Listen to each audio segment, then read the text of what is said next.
Hi guys! Tara, samahan niyo akong bumiyahe ngayon. Pupunta tayo sa Toronto at doon ako mag-spend ng Christmas with my sister-in-law's whole family. Since ito ang first Christmas ko dito sa Canada, so I want to spend it with them. At nandito na ako ngayon sa bus para pumunta sa terminal ng Megabus. Yun ang bus na sasakyan ko papunta sa Toronto. At para makarating ako sa terminal, kailangan kong sumakay ng isang bus at dalawang tren. It's around $4 yung binayaran ko dyan para sa dalawang tren na yun. So syempre dapat may video tayo kasi first time natin sumakay sa tren. At nandito na nga ang unang tren na sasakyan ko. Sa wakas, natuto na rin ako mag-tren. At thank you rin sa kaibigan kong si Seth at sa Google Maps.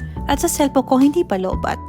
Ang maganda rito, on time yung bus, yung tren, based sa schedule time nila sa Google Maps. At yan, nakarating na rin ako sa unang station na bababaan ko para makasakay ng pangalawang tren. Medyo nahirapan din akong sumakay dito sa tren kasi maraming aakyatang escalator na sa oras na yan ay hindi na sila gumagana. At ayan, nakarating na rin ako sa Megabus Terminal. At buti na lang, maaga ko kasi ang daming pasahero kasi nga holiday. At baka tumayo na lang ako sa bus kapag nagkataon. Charot lang. So doon ako pumeso sa second floor ng bus. At after 5 to 6 hours ng biyahe, nakarating na rin ako dito sa Union Station, Toronto. At pinasundo ako ng Uber ng pamangkin kong si Jack at Ken para makarating ako sa apartment nila.